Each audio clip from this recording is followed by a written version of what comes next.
What's up, YouTube? My name's Quickie, welcome back to the channel. Cool, ask and the nation will reply. It's brilliant. Right, so last video I was talking about this, number plates. And I'll pose the question, what, you know, give the different options and stuff, and everybody chipped, and I mean everybody was like chipping in. It was brilliant. This is like the power of YouTube. And it's kind of the reason why I did it as well, is because I could sit here thinking I've gone through all my different options and the reasons why and the good bits and the bad bits and everything else. But, you know, other people have got a different way of looking on stuff. So they're coming up with stuff that I hadn't even considered. And there's been loads of people who's been sending me pictures of, oh, I went through an MSVA test and this is how mine was, so that's kind of what you're going to get away with and all that sort of thing. Which is just brilliant for reference. Absolutely awesome. So thank you ever so much to everybody who was chipping in with, you know, advice and all that sort of stuff.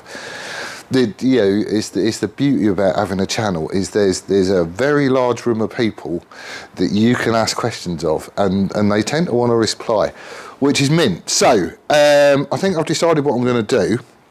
I ain't doing it yet because I want to get on with the seat hump, but I will take you through it and share some of the stuff that people was telling me about as well, because it might help somebody out in the same situation. So, can you see that? Yes, you can. Right. I can't remember which was A, B, C and D. I can't remember, but I do remember where they was all going. So just to go through them then, the side mount, well, just no, it's not happening. Eddie, you should be ashamed of yourself. A full-grown man suggesting that was a good idea. It's pointless. Someone was saying you could stick it that way, which yeah, I suppose you could do, because it's the size of the number plate. It doesn't matter if the letters are going that way or that way. So you could do something like that, which snugs it in a little bit, but it's still going to look stupid. Apart from that, you're going to like catch it in fences and hit lampposts and, you know, kneecap small children and stuff like that. So it's not a very nice thing to do. And apart from that, if this thing really does handle, you're just going to wear that corner off. So we're not doing that. That's a stupid idea. Another option was to do like a tail dragger, like that. So I've never had a bike with one of those, so I don't know how much spray it does stop getting onto your back and whatnot. It would make it the rearmost point. And by moving this further down the wheel, you can get it more vertical, obviously, just because of the angles and whatnot. I'm not that keen on the idea. You know, you start popping wheelies, you're going to lose it, depending on where I put it. I like that I could, you know, put like some sort of a chain guard, you know, over the back so it stops most of the spray coming, you know, the chain loop coming off and that. But I don't really think the look is going to suit the bike at all. I could make it neat and tidy and whatnot, but then you've also got issues with routing all the cabling. You know, you're going to have to come down that side, and then you've got to get the, you know, I could send it through the frame and stuff like that, I suppose. But there's cabling concerns and that as well. So, you know, there's good points and bad points, really. Again, I don't really think that would suit the bike. Again, you know, I'll put it in there a bit like this one, just because somebody would say, well, have you thought about doing that? Yes, I have. But I don't really want to do that. So, you know, it's kind of, it is an option. It could work. Quite a few people seem to like the idea as well. I'm just not one of them. Another option was to stick it here. Now, I quite like that idea, if I'm honest, because there's a few things that I could do. I could have made up a hugger, right? Just a little short hugger to keep an awful lot of the spray off the wheel getting onto this. It would cover up a bit of the shock. It is kind of out the way, and you can actually see it from the back. Right, I'll see if I can get a picture. I'll tape this up there and just take a picture from the back of it. You can see it, right? But there's a few things to this. There was a few people going, well, what happens if you put a really big fella on it? It's like, well, this is going to squash down, obviously. And then with the wheel going up and down as well, as you're going over bumpy roads, you know, there's a bit of a concern there, and you will start to block it. A few people were saying that PC Plodders pulled them, just, you know, the boys in blue and whatnot, just because it's up here. Yes, it looks a bit trick. Yes, it is minimal, and it does leave all this back end open, which I do like. but the police don't like it so much. The other thing was in the MSVA manual, which I have got here. I'll get a screenshot and I'll stick it up and show you. There's a couple of bits to point out. Check that there is provision for a space at the rear, at the most practicable, rearmost point of the vehicle for mounting it in a rearward facing rear registration plate or plates. I thought plates? That sounds a bit ominous. So that up here is not the rearmost thing, right? As far as lighting it, that's a doddle. I'll just set something into the under tray.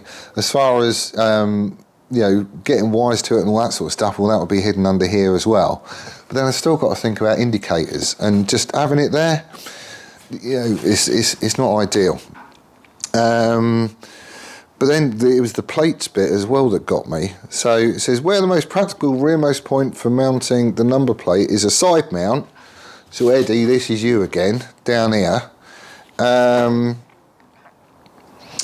Check a duplicate space is fitted on the opposite side of the vehicle. This is to comply with visibility requirements for rear registration plates.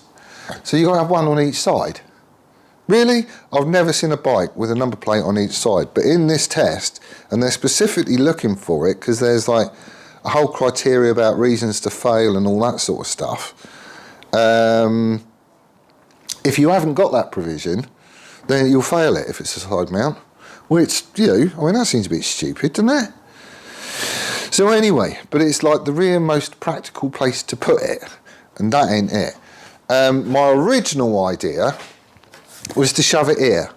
The bit that I was concerned about is the angle that this would need to be at, you know, to make sure we're not going to clobber the tyre. There was a few people that chipped in, including my old teammate from racing days, Sol, saying do like a standoff Panigale type thing. So have a spar that comes down like that, and then you can mount this down here, which I suppose is doable actually, because it does get it further past the tyre, so you would get more clearance. It would be sticking out a bit. No, it wouldn't look horrible. And yes, it solves quite a few problems. My preferred option would be to keep it really nice and tight up here. It just depends on the angle that this needs to be at. So we're going to be doing some mocking up. The original idea is to have a bit like Jixit, but to have a piece of tube across here with a light on it so you can illuminate the number plate and stuff. And then on the end of that tube is where I would have the indicators, yeah? There is a requirement for them to be a certain space apart and a certain height off the ground and all that sort of stuff. But, you know, that's no biggie, is it? But it would just be really, really neat and tidy. We'd have it close up to the tail unit. There would be a little bit of a gap there, but it's going to be close. And all I would need to do would be to have a couple of little tags that come down here that you can essentially mount this onto, so there wouldn't be anything behind it, and it would be nice and tight in and you could see it all. So I'm definitely going to be mocking that up. There was a couple of fellas that sent in pictures of their bikes, and it is properly out at a jaunty angle. But again, according to that, as long as you can, you know, as long as you can read the number plate clearly and it stands out from everything else, it's a pass. So I think we're going to be doing that. I need to check. I have punted Matt a question, because it goes. What I want to do is to simulate the full travel of the wheel, and I'm not sure where it comes up with suspension travel. If that's how much the shock can actually move, or if it's how much the axle can actually move up and down. I don't really know. If somebody does, you know, drop us a comment, because I've not heard back from him yet. But what I want to be able to do is to take the swing arm through its full sort of, you know, full travel, if that makes sense, just so I can make sure that we're not going to be clobbering anything. The other thing I am going to mock up is like a standout down here, because that could work and it wouldn't look horrible. And if I've got like a central thing coming down here, then that's an obvious plate, because I can still have my bit of tube across the top or whatever, and my indicators on the end, and I can route all the cables through that, and they'll just magically pop into the bottom of this. So that really is an option as well. So what I'm probably going to end up doing is mocking up both of them.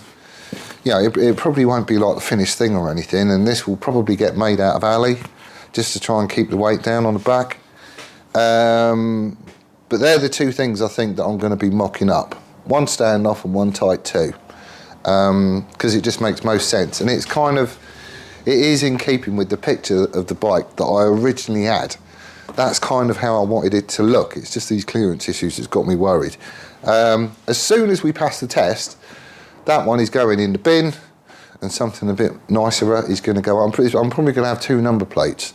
A big proper one, just for MOT day, and a smaller one that I can ride about with. Or, you know, the new owner can ride about with. A smaller one would definitely look better, I think. But, you know, the big priority is just to get through the test. That's it. We have to pass the MSVA test. And they will be checking the size of that number plate. Some people were saying it depends on the characters in your number plate as to what size. So, like, if you've got a 1 or an I or, you know, whatever, it squashes down a bit. Doesn't matter. It basically states that this bit, the number plate that everything is printed on, has to be 9 inches by 7 inches. So that's what we're going for. We're following the book. Right, that's that one sorted. We can get on with stuff now. What am I doing? Oh yeah, seat hump. Right, I need to move that wire. Oh, I just want to tuck this wire. For some reason I've got this wire sticking out to the side. I want it all tucked around the back, out the way, so it's not going to interfere with the seat hump. Right, what else could go? Oh yeah, in other news, the van is completely dead, like properly dead. It's been having like issues and troubles and everything else. And I said it's probably time to part company because he's had a few sensors and there's more stuff just going wrong with it. Well, it's properly gone wrong with it. The last issue that we had was the camshaft position sensor. Came up as a failure on the thing, and it's all sounded a little bit funny. I don't think it's a sensor issue, because the next time I went out to start it up, I started it up and there was a very, very, very funny noise. It was loud and clattery, which is never a good, happy sound. And there's absolutely no power to it either. So I think it's not the camshaft position sensor that's buggered. I think the cam chain has gone and it's lunched everything. Is not happy. So the van is getting scrapped. Well, I'm giving it to a mate. He's like a bit of a grease monkey and he just wants to, you know, play about with it basically. So he's having that, and I'm getting another car. I'm currently driving around in Jack's Caddy, but he's got a car that I might be having as well. It is a BMW, so I'm going to have to get some clothes hangers to stick in the back window. But I might be having a Beamer. So. And if I get it, it's not going to be for like a month or something, because, you know, reasons and whatnot, but I'll just be borrowing his caddy in the meanwhile. He's quite happy with that. Right, I need some tape and a bit of filler rod. Right, so we're going to crack on and try and get this this seat hump sorted. So all I want to do is to find out, I want to have it sort of match the shape of the top of the bike like that. That's kind of the shape that I want it to come out at. And just using a bit of tape and a bit of filler rod and whatnot seems to be the easiest way of doing it, in my humble opinion. If that don't work, I'll stick a magnet on it. I'll bend that down a bit.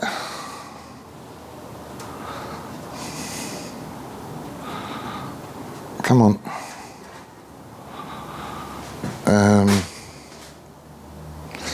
Something like that, I reckon. Right then. I'm just mucking about with ideas at the minute. So just a bit of TIG wire, you know, filler rod. That's kind of what I want to do. I want to take this line here along and take it down into a seat hump. So a little bit of curve as you look at it. Not a lot, just a little bit. But I reckon something like that gives us plenty of room up here as well.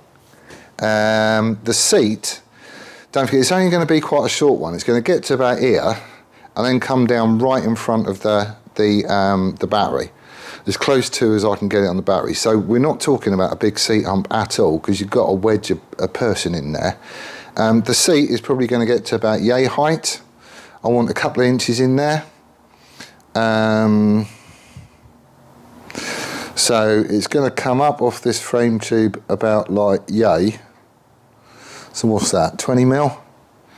And then you've got the padding and everything else to go onto it as well. So the seat is going to kind of come down and then up the back of the tank. I think that is sort of the shape that I want to go for, the height anyway. We just need to cock about with getting the shapes and everything. It's probably going to be a complete pain to wheel. And I haven't done any English wheeling in like forever.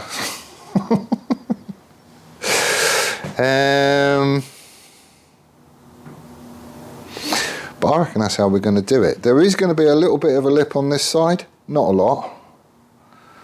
But that means I don't have to come down in front of this. It's just as you look at it from the side, that's where the seat is going to go. And it's going to overlap the back of this, so a little rib on the front.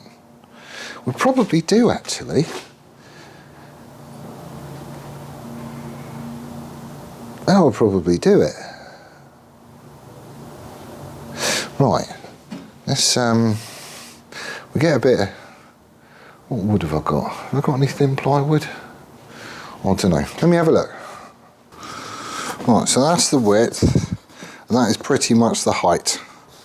Right, just a blank piece of cardboard. I'll shape it in a minute. But he is going to sit something like that. There's not a lot of room on that seat. Where's my Estrad seat? There we go. You can get a seat in there. That is pretty much where the seat is going to come to, but it's going to come down. So it'll be down, come along, and then it's going to come up at the back.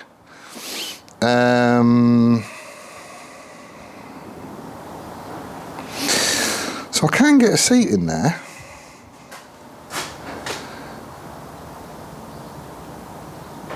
Oh, we can have enough room, that'll be fine.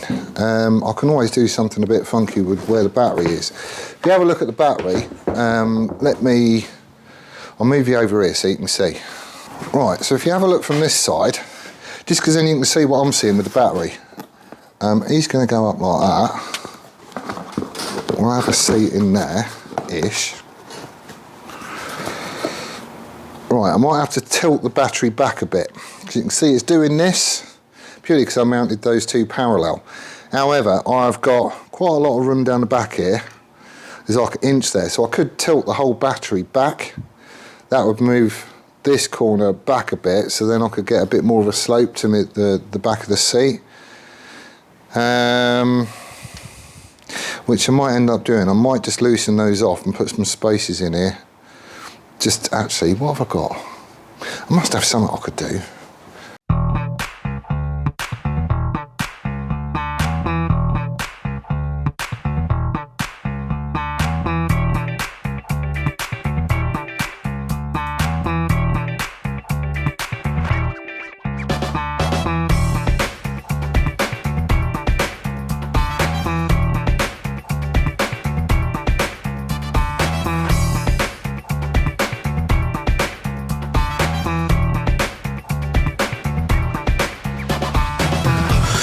Right, I'm definitely going to be packing up that, tilting the battery tray back, I think.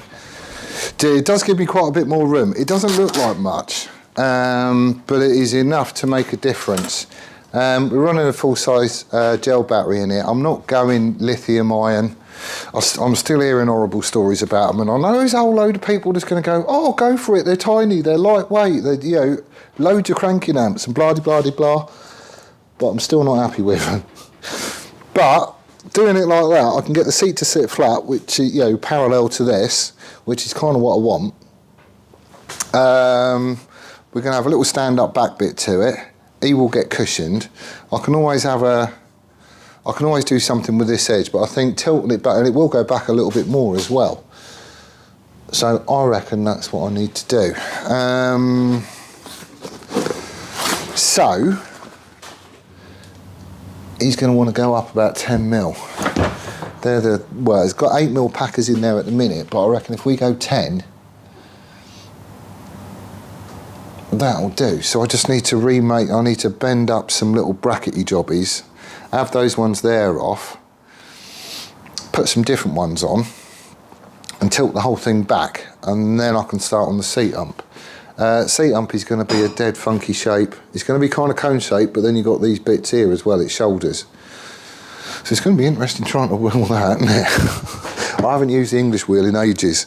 The last time I did was for Jixit, and that was my first time on an English wheel. So I am going to be doing a little bit of practicing. But I reckon this will work. I reckon it's going to work. Right, I'll just need some of that bent, don't I? Right, just got off the phone with Crispy. It is getting properly busy now. Properly busy. We're booked in on the dyno on the 8th. It is now the 22nd, so I've got a couple of weeks before he gets his hands on it, and you know, we can have at it sort of thing. I have checked the van. I reckon it's going to go in. I reckon it is going to be snug, but we should be able to get it in there. So we've got a way of getting the bike down there. It just means I can get all this stuff done, so he's got more of a bike to sit on and play about with on the dyno. I'm hoping that, well, what I'm going to concentrate on next, I think, is I'm going to tilt that battery tray back. I'm just going to have the mounting brackets off, clean it up, and make some new ones, just so it's as far back as I can possibly get it, just for clearance reasons. We're going to make the seat hump, and he might even have a proper seat to sit on, if I can figure out, you know, latches and all that sort of stuff.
Right, he's now up on stilts. Didn't take long either. I do have to extend this ground wire for the starter relay. That's no biggie. Just because I've shifted everything up and back a little bit, you know, Why isn't quite the right length anymore? I've got this one here, which I can't remember where this goes. Oh, that's the power feed for the M unit. He quite happily squirrels up underneath with the main fuse, but I need to bend that tab over just so it sits nicely. This ground wire to the relay, the starter relay, he needs to be extended, but everything else is pretty much okay, I reckon. So if I can move him back, like, it is literally just 10 mil. That's it, that's all it needs. So I'll get that sorted at some point. But I'm now hoping that he is going to go back a little bit more, which he does. And what does the seat look like? Oh, I've got those pegs, haven't I? So he sits in a lot happier, look. I can wiggle this about now and tilt it back. So we've got a little bit more room. It is only going to be a tiny seat hump, I keep telling people, but we've got a little bit more space. So, if you end up winning the bike and you're of the chunkier persuasion, this was all time well spent, eh? Anyway, that's where I'm going to have to leave it because it is now 12:30. So I need to tip off to my work. But this all bodes well. You know, bar extending a couple of wires here and there. That is it. We can get on with the seat hump. So next one, I'm dragging Sherman out. He's been hiding underneath the bench for like, I don't know, year and a half, something like that. And we can have a go at making a seat hump. But anyway, that's what I'm going to leave it for this one. Thank you ever so much for watching. I do hope you're well and staying safe. We'll see you on the next one. Laters!